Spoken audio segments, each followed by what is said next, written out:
नमस्कार, हर खबर में आपका स्वागत है। आपके साथ हाजिर हूं मैं कंचन। शुरुआत करेंगे बुलेटिन की इस वक्त की बड़ी अहम खबर के साथ। ब्रेकिंग खबर के साथ टीवी स्क्रीन पर चंडीगढ़ से बड़ी खबर। सहकारी बैंक चेयरमैन एसओ ने सीएमसी की मुलाकात। ओपी धनखड़ की अध्यक्षता में ये मुलाकात हुई है, काफी अहम ये मुलाकात। बीजेपी के प्रदेश अध्यक्ष है ओपी धनखड़। इस वक्त की बड़ी खबर टीवी स्क्रीन पर। बीजेपी के प्रदेश अध्यक्ष ओपी धनखड़ ने मुलाकात की है। ब्रेकिंग खबर इस वक्त की, सहकारी बैंक चेयरमैन से ये मुलाकात है, काफी महत्वपूर्ण मुलाकात बताई जा रही है। बड़ी खबर इस वक्त की, ओपी धनखड़ की अध्यक्षता में ये मुलाकात हुई, काफी महत्वपूर्ण मुलाकात इसे माना जा रहा है। इस वक्त की बड़ी और अहम खबर टीवी स्क्रीन पर आपको दिखा रहे हैं। ये मुलाकात काफी अहम मुलाकात मानी जा रही है।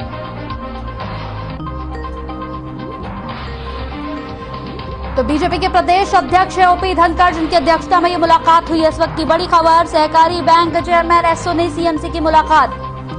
ओपी धनखड़ अध्यक्षता में ये मुलाकात हुई है, काफी महत्वपूर्ण मुलाकात बताई जा रही है। तस्वीरें भी हम आपको जरूर दिखाएंगे, देखिए तस्वीरें। तो ये मुलाकात काफी महत्वपूर्ण बताई जा रही है। बड़ी खबर इस वक्त की टीवी स्क्रीन पर तस्वीरों के साथ हम आपको दिखा रहे हैं। मुख्यमंत्री मनोहर लाल से मुलाकात हुई है। ओपी धनखड़ की अध्यक्षता में ये मुलाकात हुई। सहकारी बैंक के एसओ ने मुलाकात की है। बड़ी खबर हम आपको दिखा रहे हैं। ये मुलाकात काफी अहम है। इस मुलाकात में काफी अहम मुद्दों को लेकर चर्चा भी हुई है।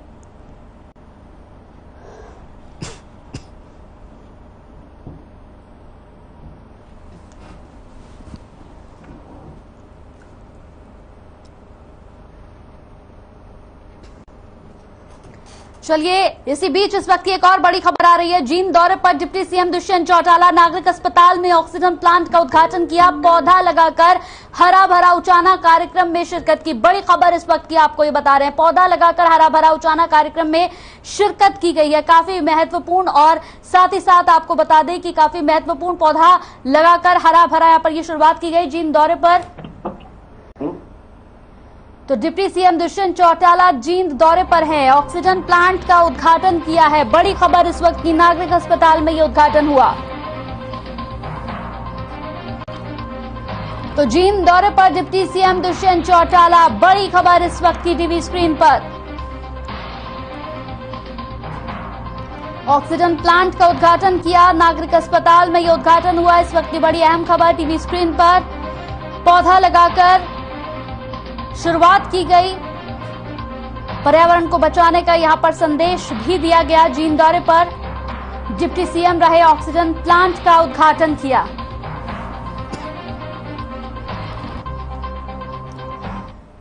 तो ये तस्वीरें भी हम आपको दिखा रहे हैं। ऑक्सीजन प्लांट का उद्घाटन किया है डिप्टी सीएम दुष्यंत चौटाला ने। ऑक्सीजन प्लांट का यहां पर शुभारंभ किया। पौधा लगाकर इसका शुभारंभ किया गया ऑक्सीजन प्लांट का। पर्यावरण को बचाने का भी यहां पर संदेश दिया गया है।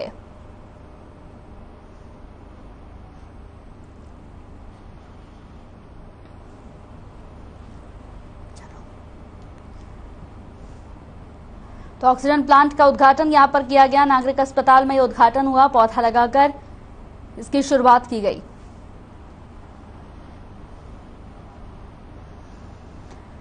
तो वहीं नूह मेवात में खनन माफिया ने डीएसपी को कुचलकर मौत के घाट उतार दिया, जिसके बाद अब लोगों में भी काफी गुस्सा है। प्रदेश के गृह मंत्री अनिल विज ने कहा कि डीएसपी के कातिलों को पकड़ने के लिए 3 यहां पर कंपनियों को लगा दिया गया है और 3 जिले के एसपी अपराधियों की धरपकड़ के लिए यहां पर कॉम्बिंग भी कर रहे हैं।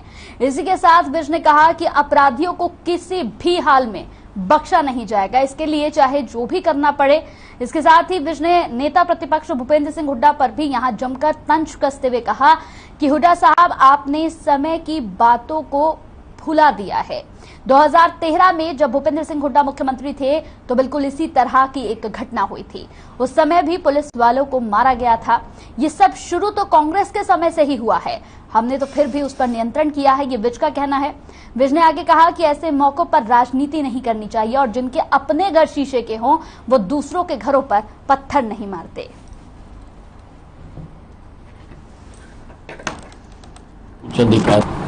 देखिए, 3 कंपनियां हमने वहां पर लगाई और तीनों जिलों के जो एसपी और बाकी उच्च अधिकारी हैं वहाँ पर वो कॉम्बिंग कर रहे हैं इनको पकड़ने के लिए।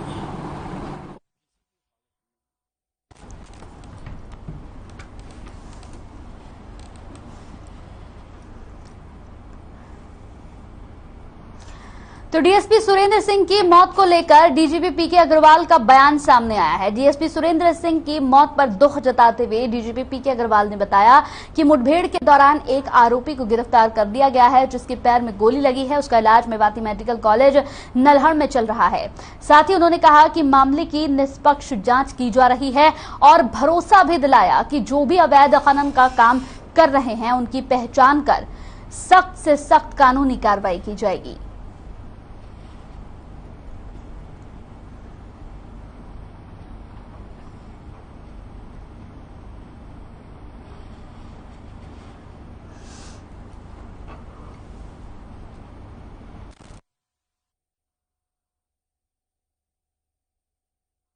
हमारे बहादुर डीएसपी सुरेंद्र सिंह मांझी आज कर्तव्य की वेदी पर अपनी उन्होंने जान जो है वो अर्पित की। और जो यहाँ के कुछ लोग माइनिंग कर रहे थे अवैध रूप से, उनको रोकने के लिए जब वो गए थे और उनके साथ उनके स्टाफ के लोग भी थे, तो उन पे इन अपराधियों ने डंपर चढ़ाया, जिससे उनकी मौके पर मृत्यु हो गई। इस संदर्भ में एक मुकदमा दर्ज हुआ है हत्या का, और मुझे बताया गया है कि उसमें एक अभियुक्त अभी मुठभेड़ के बाद उसके पैर में गोली लगी है और वो काबू किया गया है। बहुत ही दुखपूर्ण घटना है हमारे परिवार के लिए। और तो मूलचंद शर्मा खनन मंत्री हमारे साथ इस पूरी खबर पर फोन लाइन पर जुड़ गए हैं। मूलचंद जी, बहुत बहुत स्वागत है आपका। धन्यवाद। मूलचंद जी, जिस तरह से यहाँ पर ये पूरा हत्याकांड हुआ, जिस तरह से यहाँ पर खनन माफियाओं के द्वारा मारा गया, इस पर क्या कुछ अभी तक कार्रवाई और आप लोग क्या कुछ कर रहे हैं? आवाज नहीं आ रही मैडम। हेलो जी, दोबारा रिपीट करो आवाज कम। जिस तरह से यहाँ पर ये पूरा हत्याकांड हुआ खनन माफियाओं की ओर से, क्या कुछ इस पर अभी तक हुआ है? क्या कुछ आप लोगों की ओर से किया जा रहा है? क्योंकि लगातार अगर देखा जाए तो खनन माफियाओं के हौसले बुलंद होते जा रहे हैं।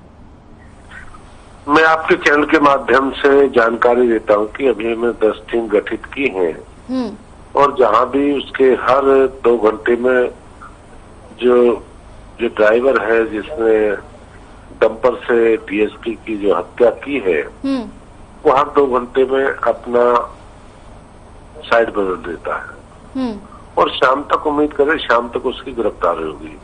और मैं कहता हूँ जो अपने ये जो मेवात का इलाका है और मेवात का इलाका जो अरावली की हिल्स जो सबको न्यायपालिका के कारण बंद है और उनके पड़ोस में ही राजस्थान से माइनिंग होती है जी। और राजस्थान में माइनिंग, हरियाणा में माइनिंग नहीं है जी। और दूसरा ये वो लोग हैं जो माफिया नहीं है, पत्थर चोर हैं जी। जो रात को चुरा लिया, दिन में चुरा लिया, भर के ले आए, शाम को भर के ले आए, चोरी छुप के ले आए, ये वो लोग हैं। और ऐसे लोग जो होते हैं ट्रैक्टर भर के ले आते हैं, कई मकान बना लिया, और उनके खिलाफ क्या है कि अभियान हमारा बरकरार रहेगा और सारी टीम लगी हुई है। जो भी लोग हैं इनके खिलाफ कार्रवाई। मूलचंद जी, वाकई ऐसी खबरों को सुनकर और देखकर दुख भी होता है और हैरानगी भी होती है कि आखिर क्या वजह है कि खनन माफियाओं के लगातार इस तरह से हौसले बुलंद होते जा रहे हैं? ऐसे लोगों पर अंकुश क्यों नहीं लगा पा रहे हैं हम लोग? मैं आपके चैनल के माध्यम से जानकारी दूंगा। न्यायपालिका में केस हमारा इस समय है। हाँ। और एक तरफ क्या है कि जो एनसीआर का इलाका है, जो माइनिंग का है, सारा राजस्थान से माल जो आता है राजस्थान से आता है और राजस्थान के किनारे पे मेवात जिला लगा हुआ है। तो इस तरह से हमने जो पूर्व में जो हमने कार्रवाई की है 3 गुना इनकी एफआईआर दर्ज हुई है। हमने बड़े डंपरों को इनके चालान किए, एनजी टीम बंद किए हैं। कार्रवाई हम कर रहे हैं लगातार। पुलिस भी, प्रशासन भी लगे हुए हैं। जब करा है जब ही तो चालान हुए ना। हाँ। मूलचंद जी, एक सवाल है मेरा आपसे खुद का ये कि इसी तरह से कई मामले इससे पहले भी सामने आ चुके हैं। क्या हम उम्मीद जता सकते हैं कि आने वाले समय में खनन माफियाओं पर पूर्ण रूप से यहाँ पर अंकुश हम लगा सकेंगे? मेरा तो ये मानना है कि मेवात के जिले के लिए अगर रखना है तो न्यायपालिका में केस अभी है। हाँ। और आने वाले समय में उम्मीद है कि कुछ एरिया हमारा बचा हुआ है जी और यहाँ डिमांड है लोगों की जी इसके लिए क्या है कि हम तो अपना काम ही करेंगे, जो काम करना हम तो बरकरार करेंगे जी कि पुलिस करेगा, प्रशासन करेगा, हमने SIT बनाई है, टीम कर देंगे, हम चौकियां खुलवा देंगे, पर इन सब के बावजूद कार्रवाई करेंगे। हाँ पर जब तक क्या है कि जब तक ये कुछ इलाका जो न्यायपालिका के समय आने के बाद जो निर्णय होगा उसके बाद बताएंगे। चलिए, बहुत बहुत शुक्रिया मूलचंद जी हमारे साथ जुड़ने के लिए। तो यह परिवहन मंत्री मूलचंद शर्मा हमारे साथ फोन लाइन पर जुड़े थे। DGP PK अग्रवाल का भी यहां पर बयान सामने आया। DSP की इस पूरी हत्या के बाद हर किसी के अंदर नाराजगी है, हर किसी के अंदर गुस्सा है, हर कोई यही सवाल पूछ रहा है कि आखिर क्या वजह है खनन माफियाओं के हौसले इतने बुलंद हो रहे हैं, आखिर क्यों खनन माफियाओं पर अंकुश नहीं लगाया जा रहा है। तो इस पूरी खबर पर हमारे साथ लाइव जुड़ गए हैं सीटे संवाददाता हमारे यहाँ पर संजय हमारे साथ जुड़ गए। संजय से बातचीत कर लेते हैं। संजय, जिस तरह से ये पूरा हत्याकांड हुआ, इसे लेकर हर तरफ अब नाराजगी देखी जा रही है लोगों में, और नाराजगी के साथ साथ एक सवाल हर किसी के अंदर है कि आखिर क्यों इतने हौसले बुलंद हो रहे हैं खनन माफियाओं के। क्या अभी तक गिरफ्तारियां कितनी हो पाई हैं? जी बिल्कुल कंचन, सबसे पहले मैं अपने दर्शकों को बताना चाहूंगा कि अभी हम SP ऑफिस में खड़े हुए हैं नू में। यहाँ पर अभी हमारी पुलिस PRO से बात हुई है, थोड़ी ईको ठीक कराएं प्लीज। अभी हमारी पुलिस PRO से बात हुई है जिनका साफ तौर पे कहना था कि किसी भी दोषी को बख्शा नहीं जाएगा, 10 टीमें बनाई हुई हैं। लेकिन अगर हम बात करें मुख्य आरोपी की जिसका नाम सलीम है, वो अभी तक गिरफ्तार नहीं हुआ है। केवल उसका कंडक्टर और एक डंपर, जिस डंपर से DSP साहब की कुचलकर हत्या की गई थी, वो डंपर थाने में खड़ा हुआ है। इसके अलावा अगर गिरफ्तारी की बात करें, अभी तक कोई भी गिरफ्तारी नहीं हुई है। लेकिन अभी तक जो खबर सामने आ रही थी संजय, कहा जा रहा था कि एक गिरफ्तारी इस पूरे मामले पर अभी तक हुई है। जी बिल्कुल, ये इस तरीके की निराधार खबरें लगातार सोशल मीडिया और कुछ जो चैनल है वो चला रहे हैं, लेकिन हमारी अभी जो लाइव चल रहा है, पुलिस PRO से बात हुई है, उनका बिल्कुल ये कहना है कि रात को केवल कंडक्टर को कल गिरफ्तार किया गया था, उसके अलावा अभी कोई गिरफ्तारी नहीं हो पाई है। उनके पास कोई सूचना नहीं है। थोड़ी देर पहले ही उन्होंने प्रेस को ब्रीफ किया था। अगर हम गुस्से की बात करें, हम आज तावड़ू के बाजार में, जहां पर ये पचगांव के पास का जो पहला शहर पड़ता है वो तावड़ू पड़ता है, वहां पर लोगों ने आज बाजार बंद करके SDM साहब को ज्ञापन भी सौंपा। उसमें सभी समाज के लोग थे। उनका साफ तौर पे कहना था कि इस तरीके की जो घटना है उसकी पुनरावृत्ति ना हो, अवैध खनन पर रोक लगाई जाए। इससे पहले कंचन में अपने दर्शकों को एक अपडेट करना चाहूंगा कि 2014 में डंपर से कुचलकर एक हिंदू बच्चे की मृत्यु हो गई थी। उसके बाद तावड़ू में 8 दिन तक कर्फ्यू लगा रहा था, यहाँ पर दंगे भी हुए थे। इसके बाद में जो पचगांव का जो एरिया है, ये गौकसी और अवैध खनन के लिए बहुत ज्यादा मशहूर है। तो जो शहर के लोग थे, जो आसपास के इलाकों के लोग थे, उनकी मांग थी कि यहाँ पर सैन्य चौकी बसा दी जाए, मतलब BSF की चौकी बसा दी जाए। इस तरीके का वहां पे जावेद उद्दीन जो कि तत्कालीन सांसद थे, उस समय जो सांसद थे, उन्होंने एक प्रस्ताव पारित करा के चौकी की मांग को, ये BSF का एरिया बनवाने के लिए एक सरकार को लेटर भी लिखा, लेकिन बाद में ये योजना सिरे नहीं चढ़ पाई, जिसको लेकर अभी भी लोगों में रोष है कि कम से कम अगर यहाँ पर सेना तैनात रहती तो इस तरीके की हरकतों पर विराम लग जाता। बिल्कुल संजय, अगर देखा जाए तो वाकई ऐसी खबरों को देखकर हैरानगी होती है, क्योंकि ये पहला मामला नहीं है। जैसे कि आपने 2014 का एक मामला बताया, इसके बाद भी कई छोटे ऐसे मामले सामने आ चुके हैं जहां खनन माफियाओं के हौसले लगातार बुलंद होते हुए नजर आ रहे हैं। लेकिन सबसे बड़ा सवाल यही है कि शासन प्रशासन खुद इस बात को जानता है, खनन माफियाओं को भी यहाँ पर लगातार पकड़ा गया है, लेकिन उसके बावजूद भी पूर्ण रूप से इन लोगों पर अंकुश नहीं लग पा रहा है। हैरानगी की बात तो यह है कि इनके अंदर खुद भी किसी तरह का डर और भय नहीं है। देखिए, जब से ये भाजपा सरकार का दूसरा कार्यकाल है, जब से मूलचंद शर्मा मंत्री बने हैं, लगातार जितने भी यहाँ पर जो अवैध डंपर चलते हैं या फिर जो ओवरलोड डंपर चलते हैं, इन पे लगातार ट्रांसपोर्ट डिपार्टमेंट कार्रवाई करता है, खनन विभाग की कार्रवाई करता है। कहीं ना कहीं यहाँ पर जो चूक है वो स्थानीय प्रशासन की है, क्योंकि इससे पहले नागल चौधरी की बात करें, भिवानी की बात करें या फरीदाबाद की बात करें, फरीदाबाद में भी एक रेत माफिया ने एक पुलिसकर्मी महावीर की ट्रैक्टर के नीचे कुचलकर उसकी हत्या कर दी थी। कहीं ना कहीं जो इस तरीके के मामले हैं वो स्थानीय प्रशासन की, जो हम कह सकते हैं कि गिरोहबंदी में चल रहे हैं। ये जो DSP हैं, ये बड़े मिलनसार माने जाते थे, बड़े धाकड़ बताए जाते थे, इनको किसी का भय नहीं रहता था। अभी हाल में ही जो खनन मंत्री हैं, उन्होंने STF की टीम बनाई थी। उस STF की टीम का ये हिस्सा थे जो कि जिला उपायुक्त की अध्यक्षता में बनी थी। ये लगातार सप्ताह में 2 दिन जहां जहां पे अवैध खनन होता है उस एरिया में जाके लगातार सर्वे कर रहे थे, सरकार को, प्रशासन को बता रहे थे कि कहाँ पे अवैध खनन होता है और उसको किस तरीके से रोका जाए।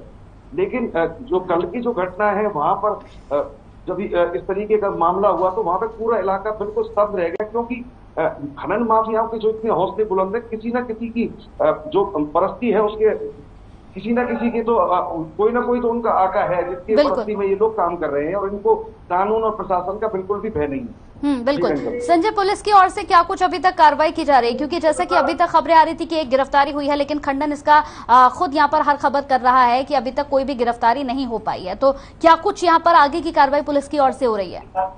जी बिल्कुल, मैं बता दूंगा कि अभी कुछ देर पहले ही मेरी पीआरओ साहब से बात हुई है। उनका साफ तौर पे कहना था कि 10 टीमें बनाई हुई है जो अलग अलग क्षेत्र में जाके सलीम जो मुख्य आरोपी है और उसके साथ जो आदमी था उसको पकड़ने के लिए लगातार छापेमारी कर रही है।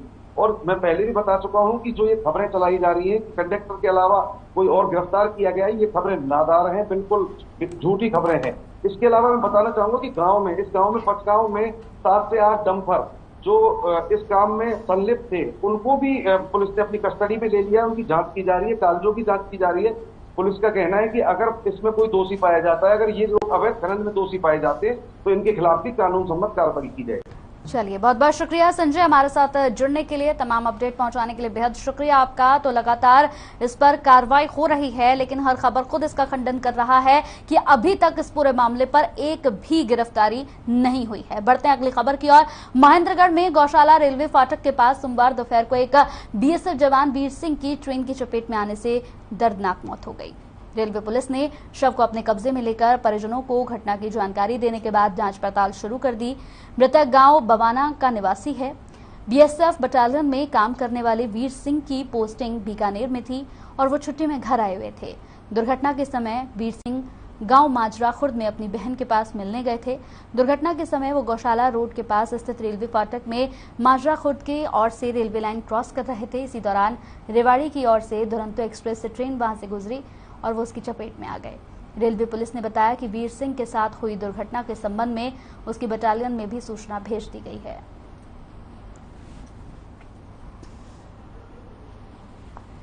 माजरा फाटक है, इस फाटक के पास में कोई आदमी रन ओवर हो गया है। सूचना के ऊपर स्पॉट के ऊपर पहुंचे और कार्रवाई 174 सीआरपी से अमल में लाई। मौके के ऊपर जो है उसके वारसान भी पहुंच गए थे और वारसान ने जो है बॉडी को आइडेंटिफाई किया था। वीर सिंह सनौफ जगन सिंह, गांव बवाना, जिला महेंद्रगढ़, जो बीएसएफ में नौकरी करता था। उसके परिजनों के बयान के आधार। खबर यमुनानगर से। यमुनानगर में 2 दिन में कोरोना के 54 नए मामले सामने आए हैं। यमुनानगर के विभिन्न इलाकों में डेंगू के 5 मामलों की पुष्टि हुई है। डेंगू के मरीज जहां यमुनानगर के विभिन्न प्राइवेट अस्पतालों में दाखिल हैं, वहीं स्वास्थ्य विभाग ने डेंगू के मामले सामने आने पर स्वास्थ्य विभाग को सूचना दिए जाने के आदेश दिए हैं ताकि समय रहते डेंगू के मामलों पर काबू पाया जा सके। जिला सिविल सर्जन डॉक्टर मंजवीत सिंह का कहना है कि जहां स्वास्थ्य विभाग कोरोना से निपटने के लिए पूरी तरह से सक्रिय है, वहीं डेंगू के मामले सामने आने पर सभी तरह के कदम भी उठाए जा रहे हैं। सर्जन ने कहा कि डेंगू का लार्वा साफ पानी में होता है, इसलिए लोगों को भी चाहिए कि अपने घरों की छतों पर और आसपास यहां पर इकट्ठे हुए पानी को तुरंत साफ कराएं।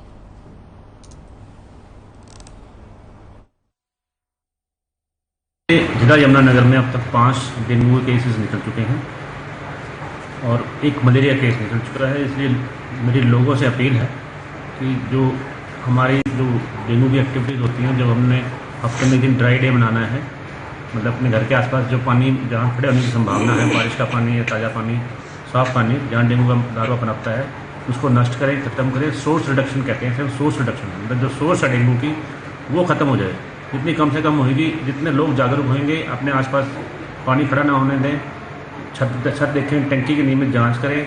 कोई भी दिक्कत आने पर तुरंत स्वास्थ्य विभाग, जन स्वास्थ्य विभाग से संपर्क करें। चलिए, इसी बीच इस वक्त की बड़ी खबर आ रही है। इस वक्त की बड़ी खबर चंडीगढ़ से आपको दिखाने जो आ रहे हैं। यहाँ पर इस वक्त की बड़ी खबर आपको बता दें कि मूसेवाला की हत्याकांड को लेकर यहाँ पर नया खुलासा। मूसेवाला हत्याकांड मामला अमृतसर से शार्प शूटर मन्नू और रूपा के साथ मूसेवाला हत्याकांड के आरोपियों से मुठभेड़। आते गांव में मुठभेड़ लगातार इस वक्त की बड़ी खबर। मूसेवाला हत्याकांड पूरा मामला अमृतसर से बड़ी खबर आपको बता रहे हैं। तो शार्प शूटर मन्नू और रूपा के साथ पुलिस की मुठभेड़। मूसेवाला हत्याकांड के आरोपियों से पुलिस की लगातार मुठभेड़ चल रही है। बड़ी खबर इस वक्त की टीवी स्क्रीन पर अमृतसर से। तो मूसेवाला हत्याकांड मामले में संलिप्त आरोपी यहां पर रूपा और शूटर जो शार्प शूटर है मन्नू, उनके साथ यहां पर पुलिस की मुठभेड़ लगातार चल रही है। बड़ी खबर इस वक्त की टीवी स्क्रीन पर आपको दिखा रहे हैं। आतेगांव में लगातार ये मुठभेड़ पुलिस की ओर से चल रही है। तो इस वक्त की टीवी स्क्रीन पर बड़ी खबर हम आपको दिखा रहे हैं। अमृतसर से बड़ी खबर, मूसेवाला हत्याकांड मामला जिसमें लगातार पुलिस की मुठभेड़ चल रही है आरोपियों से। तो आतेगांव में ये मुठभेड़ लगातार पुलिस और आरोपियों के बीच में, रूपा और शार्प शूटर के बीच ये मुठभेड़ लगातार चल रही है।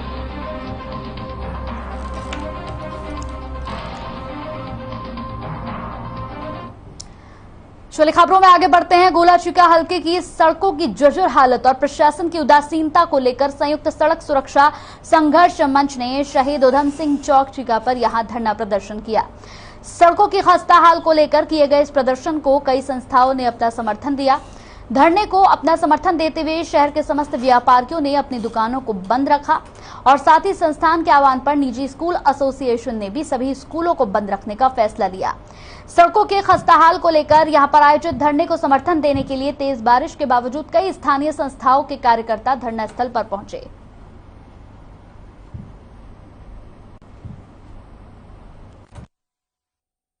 हल्के की जो सड़कें हैं वो जमी डैमेज हो चुकी हैं, वो पैदल चलने के लायक भी नहीं हो रही हैं। इस कारण आज सड़क सुरक्षा मंच की ओर से एक संयुक्त धरना दिया गया है जो कि शांतिपूर्ण होगा। इसमें कोई जाम नहीं होगा, किसी वाहन को किसी को रोका नहीं जाएगा। शांतिपूर्वक धरना है और इस धरने के उसमें जितनी भी शहर की दुकानें हैं वह सभी की सभी बंद हैं।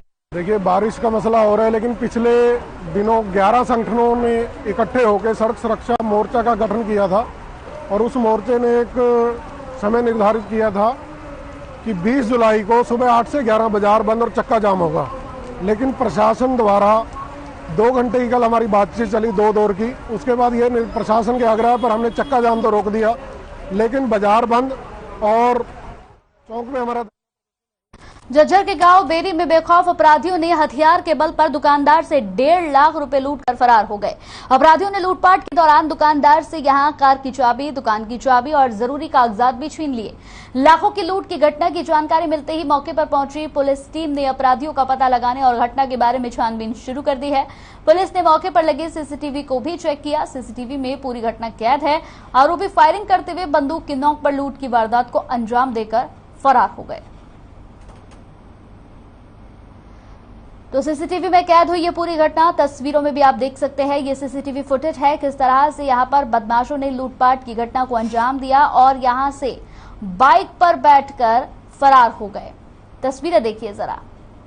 बंदूक की नोक पर इस पूरी लूटपाट को अंजाम दिया गया। लगभग 1.5 लाख रुपए की नकदी लेकर यहां से फरार हो गए।